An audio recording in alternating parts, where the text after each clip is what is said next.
Our blooming youth part 8 episode के starting में देखते हैं हॉर्न बकचुन के लोगों से पूछताछ करता है। पर किसी को नहीं पता होता 10 साल पहले बकचुन में हुआ क्या था। हवांग परेशान होता है, जेही से कहता है, तुम्हें बकचुन केस की फाइल में कुछ अजीब नहीं लगा? उसमें वनबू और ओनहू के रिपोर्ट गायब थे। जेही कहती है, सॉन्ग की इन्वेस्टिगेशन की हुई रिकॉर्ड नहीं था। हॉर्न कहता है, जबकि ये होना चाहिए था। यानी कि कुछ गड़बड़ है, मुझे लगता है। नेक्स्ट सीन दिखाई जाती है, हॉन एंड जेही लैब आते हैं तो देखते म्योंजी बेचारा दुखी होता है और दुख भरी शायरी मार रहा होता है। गारम बताती है, इनकी फियांसे ने रिजेक्ट कर दिया है, इसीलिए ये इनका हाल ये बना रखे हैं। हॉन कहता है, बहुत दुख की बात है। जेही कहती है, पियोनी रेड फ्लावर्स के बारे में कुछ पता चला? म्योंजी कहता है, यानी तुम लोग यहाँ इसलिए आए हो? मेरे दिल के दुख है इतना, मेरे बारे में पूछा भी नहीं एक बार। गारम कहती है, मास्टर के जो मास्टर हैं वो साउथ वेस्ट एशिया के हैं, वहाँ ये ड्राइड फ्लावर यूज किया जाता है। वो आएंगे तो पता चलेगा। तभी इनकी लेडी ऑनर बताती है, मास्टर आए हैं। चारों भाग के उनके पास जाते हैं। मियोंजी पूछता है, मास्टर कहते हैं, साउथ वेस्ट में यूज किया जाता है, पर कोई स्पेशल चीज़ के लिए नहीं, बल्कि सिर्फ दवाई बनाने के लिए। पर मास्टर को देख के ऐसा लग रहा होता है कि वो कुछ छुपा रहे होते हैं या कुछ झूठ बोल रहे होते हैं। तभी एक बच्चा रेस्टोरेंट से कुछ चुरा के भागता है।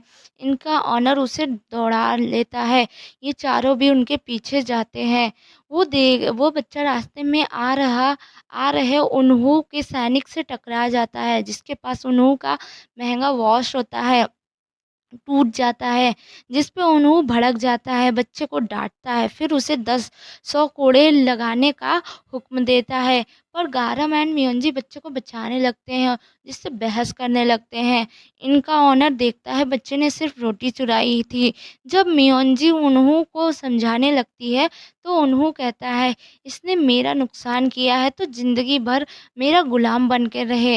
इस पे हॉर्न सामने आ जाता है। जेही उसे रोकती है, फिर भी वो नहीं मानता। हॉर्न कहता है, मैं स्कॉलर पार्क हूँ। जब उन्हू को उससे उसे पहचान जाता है, उसे देख के हॉर्न कहता है, उन्हू के कान में पास जाके कहता है कि तुम्हें पता है ना, इतना महंगा वॉच सिर्फ रॉयल फैमिली रख सकती है। अगर किंग को पता चला कि तुमने ये रखा है तो तुम्हें पनिशमेंट मिलेगी। इससे अच्छा है इस बच्चे को जाने दो। मैं भी अपने आप मुंह बंद रखूंगा। उन्हें डर जाता है, उससे उस बच्चे को छोड़ देता है और वहाँ से निकल लेता है। ये सारे उसे बच्चे के घर जाते हैं तो वहाँ उसकी बड़ी सिस्टर बीमार होती है और ये लोग अनाथ होते हैं। बच्चा बताता है, वो लोग बच्चन से हैं। उस 10 साल पहले होने वाले एक्सीडेंट में हमारे पेरेंट्स मारे गए थे। हॉर्न पैसा देता है उन लोगों को इलाज करवाने के लिए और इनके ऑनर को पैसा देता है। आज से ये लोग जब भी खाना खाना चाहें तो यहाँ फ्री में खा सकते हैं। नेक्स्ट सीन दिखाए जाते हैं, उनबू किंग से कहता है, ये सब जो हो रहा है शायद वो बकचुम वाले ही कर रहे हैं जो अभी हमारे राज्य में हैं। हमें उन्हें निकाल देना चाहिए। नेक्स्ट डे राजा एक ऑर्डर पास करता है जिसमें बकचुन के लोगों को गवर्नमेंट जॉब नहीं मिलेगी। महल से सभी सारे सर्वेंट एंड एम्प्लॉयज़ को ओल्ड लेडी को निकाल दिया जाता है। हॉर्न किंग से इस बारे में बात करने जाता है। हॉर्न कहता है, फादर आपने जो ऑर्डर दिया है वो गलत है, उसे वापस ले लीजिए। इसकी वजह से हमारे लॉयल सब्जेक्ट नहीं रहेंगे। हमारे बाहर उनबू आ गया होता है, अंश बोलने वाला होता है किंग से, पर उनबू रोक देता है ताकि वो हॉर्न की बातें सुन सके। हॉर्न बकचुन के बारे में केस के हॉर्न कहता है, बकचुन केस के बाद बकचुन के लोग एग्ज़ाम देते हैं, पास भी होते हैं, पर हर डिपार्टमेंट में बकचुन से सिर्फ 3 ही लोगों को चुना जाता है। हमें प्रोटेक्ट करना चाहिए। किंग कहता है, क्राउन प्रिंस को दूर रहना चाहिए पॉलिटिकल मैटर से। हॉर्न, आप चू फैमिली के हर एक बात पे क्यों इतना बिलीव कर रहे हो? वो गलत भी रिपोर्ट कर सकते हैं। हॉर्न उन बुक के बारे में बोल ही रहा होता है, जे ही डर जाती है, तो वो खुद बोल देती है, उनबू आया है, जिससे हॉर्न बाहर आके उनबू को जाने के लिए कहता है। उनबू जेही को घूरते हुए चला जाता है। किंग का अंश भी उसे डांटता है। हॉर्न किंग से कहता है, तब मैं इस काम का क्राउन प्रिंस जब कुछ कर ही नहीं सकता सिवाय देखने के। मैं तो एक स्कैरो क्रो की तरह हूँ। आपने मुझे कहा किसी पे बिलीव ना करो, मैंने ऐसा ही किया। आप अपने बेस्ट फ्रेंड को छोड़ दिया। आप सिंहासन पे बैठे हैं ताकि सरवाइव कर सकें। इस पे किंग भड़क जाता है और हॉर्न को नज़रबंद कर देता है। हॉर्न ईस्ट पैलेस से कहीं नहीं जा सकता और जब तक किंग दूसरा ऑर्डर ना दे। पूरी जो सैनिक रहते हैं उसके इर्द-गिर्द लग जाते हैं और सिर्फ़ एक ही अंश रहेगा हॉर्न के पास। हॉर्न बहुत रोने लगता है कि उसके फ़ादर ने उसे छोड़ दिया। 1 मंथ बीत जाता है, अभी तक किंग का ऑर्डर नहीं आया होता है। सियोंग, गारम, म्योंजी एंड टैंगहान हॉर्न को बहुत ज़्यादा मिस कर रहे होते हैं। कुछ दिन बाद हॉर्न टैंगहांग को एक लेटर भिजवाता है कि पार्क हंसू को सर्च करो क्योंकि 10 साल पहले वो कमांडर था उनबू के साथ बकचुन में गया था, पर वो इकलौता ऐसा कमांडर था जो चू फैमिली का नहीं था।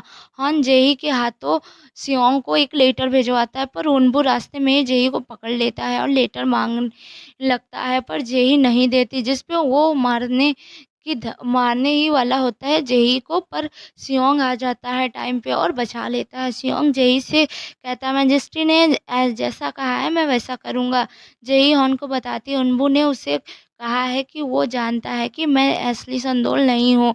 हॉन कहता है वो जानता भी होगा तो ये नहीं पता होगा कि उसे कि तुम जेही हो। अगर वो पता होता तो वो कुछ ना कुछ कर चुका होता। नेक्स्ट सीन दिखाई जाती है जेही और सियोंग सर किम से मिलने जाते हैं जो रॉयल कॉलेज के मास्टर थे।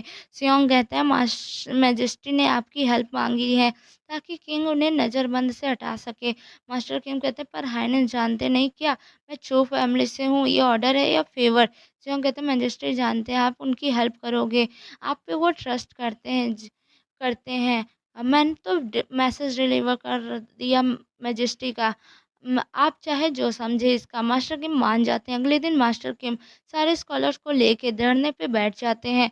किंग से डिमांड कर रहे होते हैं कि क्राउन प्रिंस को इतने काबिल हैं जो उनको हमारे कॉलेज के फॉर्मल आर्की सेरेमनी में शामिल होने दिया जाए। सारे स्कॉलर किंग को लेटर लिखते हैं जिस पे किंग को मानना ही पड़ता है और क्राउन प्रिंस को बाहर जाने की परमिशन दे देता है। सैनिकों को हटा दिया जाता है और सेरेमनी हो जाती है। हॉन और जेही बहुत खुश होते हैं। नेक्स्ट सीन दिखाई जाती है जेही और हॉन मार्केट गए होते हैं जहाँ हॉन एक ब्रेसलेट खरीदता है जेही के लिए, पर वो जेही को देता नहीं। इधर जेही भी सोच रही होती है क्या मैजेस्टी ने वो ब्रेसलेट मेरे लिए खरीदा? अगर मेरे लिए खरीदा तो मुझे क्यों नहीं दिया?